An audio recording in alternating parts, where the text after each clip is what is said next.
വളാഞ്ചേരി വട്ടപ്പാറ വളവിൽ ലോറി മറിഞ്ഞ് അപകടമുണ്ടായി. ഞാൻ നേരത്തെ പറഞ്ഞതാണ്. ഡ്രൈവർക്കും സഹായിക്കും പരിക്കേറ്റു. ആരുടെയും പരിക്ക് ഗുരുതരമല്ല എന്ന ആശ്വാസകരമായ വാർത്തയാണ് ഈ വരുന്നത്. ഇന്ന് രാവിലെ 4:30 മണിക്കാണ് ഈ അപകടം ഉണ്ടായത്. സമീർ ബിൻ കരീം പെട്ടെന്ന് മലപ്പുറത്ത് നിന്ന് ചേരുന്നു. ഈ അപകടത്തിൻ്റെ ദൃശ്യമാണ് പ്രേക്ഷകർ ഇപ്പോൾ സ്ക്രീനിൽ കാണുന്നത്. ഗുഡ് മോർണിംഗ് സമീർ ബിൻ കരീം, വിവരങ്ങൾ.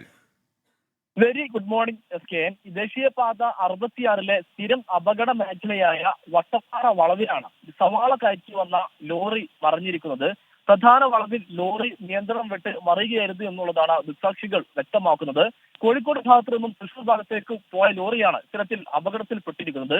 ലോറിയിലുണ്ടായിരുന്ന ഡ്രൈവർക്കും സഹായിക്കും പരിക്കേൽക്കുന്ന ഒരു സാഹചര്യമുണ്ടായി. ഹൈവേ പോലീസിന്റെയും ഒപ്പം തന്നെ അതുവഴി വന്ന മറ്റു വാഹനയാത്രക്കാരുടെയും സഹായത്തോടു കൂടി പരിക്കേറ്റവരെ ആശുപത്രിയിലേക്ക് മാറ്റുകയാണ് ഉണ്ടായത്. പിന്നീട് റോഡിൽ അപകടത്തെ തുടർന്ന് ഓയിൽ വ്യാപകമായി ഉണ്ടായിരുന്നു. പിന്നീട് തിരൂരിൽ നിന്നും ഫയർഫോഴ്സ് എത്തി ഈ ഓയിലെല്ലാം തന്നെ നീക്കം ചെയ്ത നിലവിൽ റോഡ് ഗതാഗത യോഗ്യമാക്കിയിരിക്കുകയാണ്.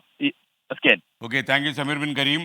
തോമസ് ഊട്ടി SKN തമിഴ് പഠിച്ചിട്ട് തമിഴ്നാട് മുഖ്യമന്ത്രിയുമായിട്ട് ഒരു അഭിമുഖം നടത്തണമെന്ന് താങ്കൾ പറഞ്ഞതായി ഓർമ്മയുണ്ട്. പക്ഷേ തമിഴ് ഇതുവരെ കാര്യമായിട്ട് പഠിക്കാൻ പറ്റിയിട്ടില്ല. തമിഴിലെ 6 അക്ഷരങ്ങൾ മാത്രമേ എനിക്ക് വശമുള്ളൂ. അപ്പോൾ അത് ബാക്കിയുള്ള അക്ഷരങ്ങൾ കൂടി പഠിക്കണം. മാത്രമല്ല, എനിക്കെപ്പോഴും കൗതുകം തോന്നിയ ഒരു കാര്യം എന്താ പറയുക, നമ്മൾ മലയാളത്തിൽ ഗംഗാധരൻ എന്നെഴുതുന്ന വ്യത്യസ്ത അക്ഷരം വെച്ചല്ലേ എഴുതുന്നത്. അവർ ഗംഗാധരൻ എന്ന് എഴുതുന്നു, പക്ഷേ അവർ കൃത്യമായിട്ട് ഗംഗാധരൻ എന്ന് വായിക്കുന്നു. അതെന്താ അതിൻ്റെ കുട്ടൻസ് എന്ന് ഇപ്പോഴും പിടികിട്ടിയിട്ടില്ല. ഒന്ന് അന്വേഷിച്ച് നോക്കാം നമുക്ക്.